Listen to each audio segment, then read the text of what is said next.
રાહુલ ગાંધીએ ભાજપને ગુજરાતમાં હરાવવાનો ફેંકેલો પડકાર ઝીલવા કોંગ્રેસે રણસિંગુ ફૂંક્યું છે। સોનિયા ગાંધી સહિત આખી કોંગ્રેસ ગુજરાત આવવાની છે। નમસ્કાર, આપની સાથે હું ભગવતી વિશાવડિયા।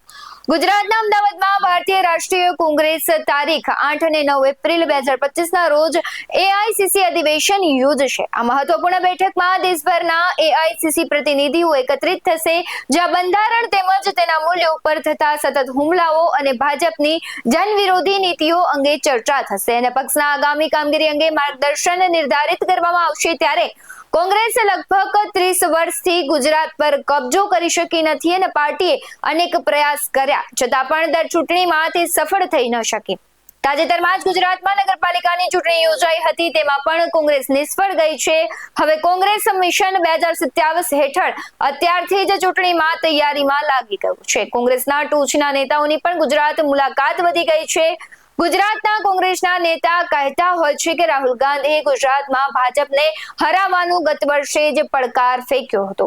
તે વખતે તેમણે સંસદમાં કહ્યું હતું કે તમને લખીને રાખો, આ વખતે અમે તમને ગુજરાતમાં હરાવી દઈશું। વિપક્ષ ઇન્ડિયન ગઠબંધન ભાજપને ગુજરાતમાં હરાવશે। શું કર્યા છે શક્તિસિંહ ગોહિલ આ મામલે, આવો સાંભળીએ। હું સૌથી પહેલા તો કોંગ્રેસ હાઈકમાન્ડ અને કોંગ્રેસ વર્કિંગ કમિટી બેલગામ ખાતે મળી ત્યારે એઆઈસીસી નું અધિવેશન ગુજરાતમાં મળે એ માટેના ગુજરાત કોંગ્રેસના આમંત્રણનો સ્વીકાર કરીને અમારા મોવડી મંડળ અને વર્કિંગ કમિટીએ 8 અને 9 એપ્રિલ 2025 એઆઈસીસીનું અધિવેશન ગુજરાતમાં આપ્યું છે। માટે અમારા મોવડી મંડળનો અને વર્કિંગ કમિટીનો ગુજરાત વતી ખૂબ હૃદયપૂર્વક આભાર માનું છું। ઐતિહાસિક અધિવેશન મળવા જઈ રહ્યું છે ત્યારે કેટલીક બાબતો આપના ધ્યાને પણ મૂકવા જરૂર માંગીશ। ગુજરાતમાં 51મું એઆઈસીસીનું અધિવેશન એ ગુજરાતમાં મળ્યું હતું। 1938માં હરિપુરા ખાતે એ અધિવેશન મળ્યું હતું। શણગારેલા 51 ગાડામાં એઆઈસીસીના સભ્યો બેસીને ગયા હતા અને હરિપુરા ખાતે એઆઈસીસીનું અધિવેશન મળે એ બાબતનો આગ્રહ એ વખતે અમારા પ્રથમ પ્રદેશ પ્રમુખ અને સૌથી વધારે સમય સુધી જેઓ પ્રદેશ પ્રમુખ રહ્યા એવા સરદાર વલ્લભભાઈ પટેલે એઆઈસીસીનું અધિવેશન ગુજરાતમાં હરિપુરા ખાતે મળે અને એમાં પણ 10 વર્ષ એ બારડોલી સત્યાગ્રહને 10 વર્ષ થઈ રહ્યા છે એ નિમિત્તે મળે એવો એમનો આગ્રહ હતો અને કોંગ્રેસ પાર્ટીએ 1938માં ગુજરાતમાં પ્રથમ વખત એઆઈસીસીનું અધિવેશન મળેલું। 19 થી 22 ફેબ્રુઆરી એ હરિપુરા ખાતે એઆઈસીસીનું અમારું અધિવેશન મળેલું।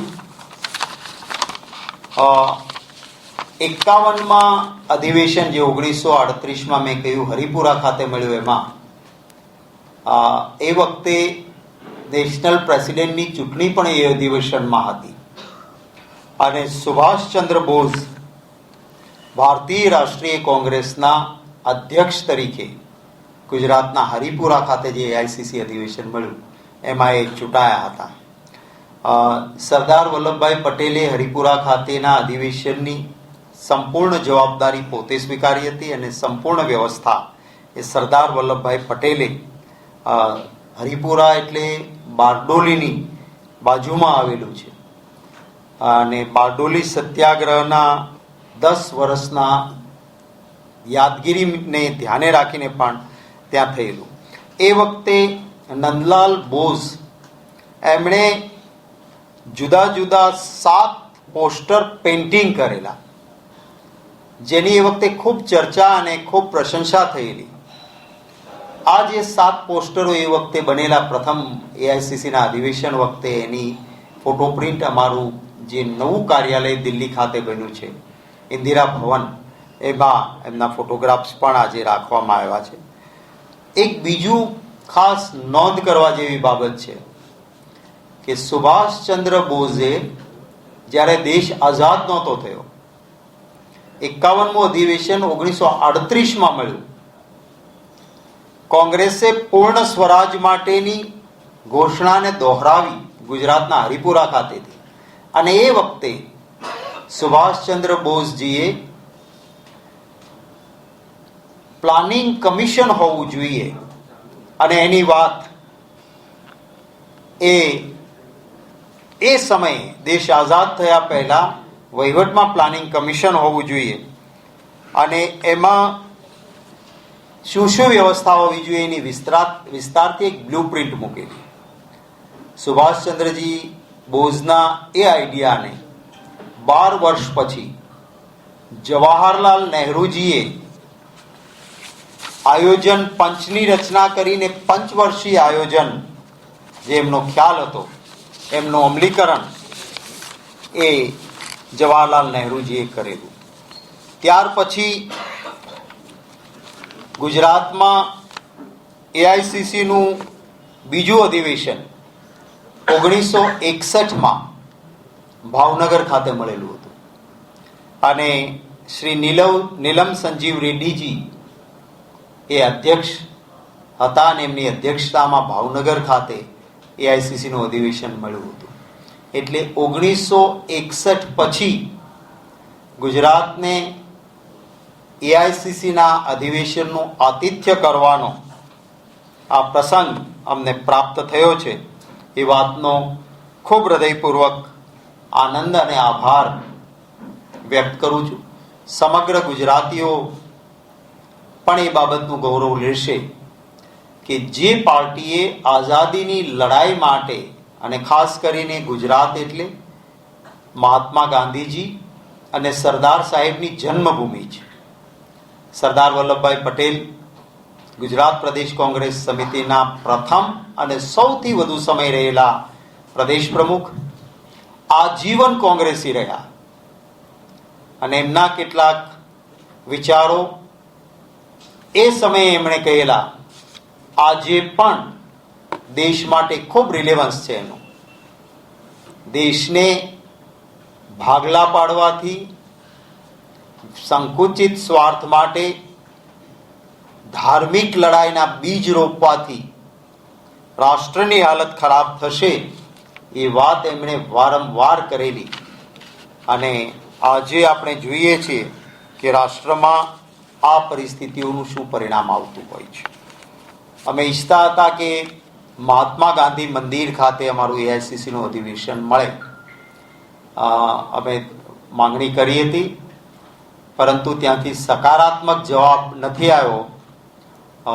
અનઓફિશિયલી એવું કહેવામાં આવ્યું છે કે અમે તમને મહાત્મા ગાંધી મંદિર એઆઈસીસીના અધિવેશન માટે નહીં આપીએ. એટલે અમે બીજા ઓપ્શન અમારા પાસે ખુલ્લા છે.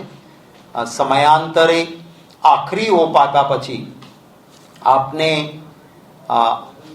અમદાવાદમાં કયા સ્થળ પર અને કાર્યસૂચિ શું હશે એ માટેની વાત આપને કરતા રહીશું. સેશન પહેલા અમારા અખિલ ભારતીય કોંગ્રેસ કમિટીના સિનિયર નેતાઓની આવન જાવન પણ રહેશે.